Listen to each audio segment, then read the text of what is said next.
samarasi yuqori ekanligini ko'rib turibmiz.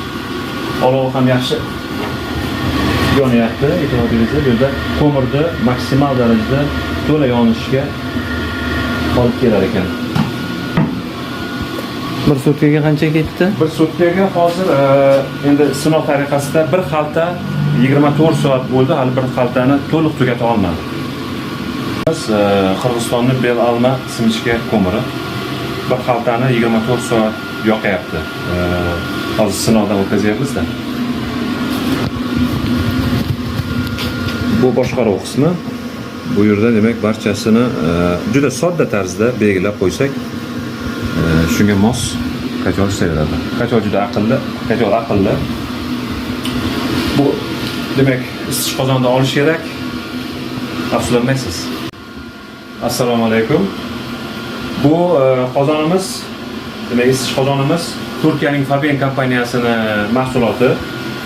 Tayloq tumani Sochak mahallasida Sifat qurilish mollari do'konidan xarid qildik. Chunki o'sha do'kon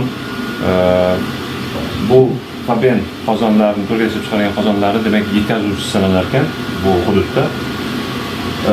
41 kvadratga mo'ljallangan, ya'ni bu taxminan 350-400 kvadratli maydonda isitishga mo'ljallangan. Hozir avtomat, demak bu yerga 130 kg ko'mir ketadi va bu yerda bir boshqaruv qismi bor. Boshqaruv qismi orqali haroratni, qancha vaqt davomida ko'mir tashlashligini belgilab qo'ysak, shu haroratgacha demak avtomatik tarzda operatsiyalar amalga oshiradi. Harorat yetganda demak jarayonlar to'xtaydi. Yana harorat o'sha belgilangan, ko'rsatilgan haroratdan tushsa, yana avtomatik tarzda o'sha belgilangan muddat ichida ko'mir tashlaydi va haroratni yana belgilangan haroratga chiqaradi. Hozir bu yerda endi hovliga ulaganmiz, 3 ta seksiyaga bo'lgan holda, hatto bitta seksiya hovlining narigi tarafiga 30 metr uzoqlikdagi uylarga ketgan. Men hozir buni samarasini juda ko'rdim. Batareykalar ancha issiq.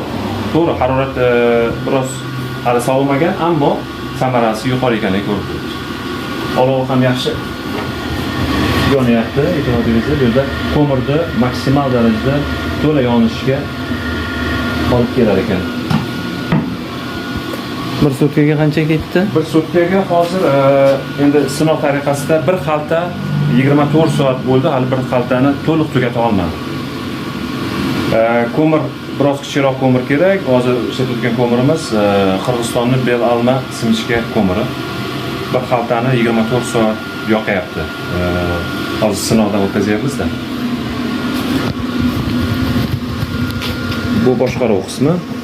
Bu yerda demak barchasini juda sodda tarzda belgilab qo'ysak, shunga mos kachol ishlaveradi. Kachol juda aqlli, kachol aqlli. Bu demak isitish qozonida olish kerak. Afsuslanmaysiz. Mayli, rahmat ma'lumot uchun. Rahmat.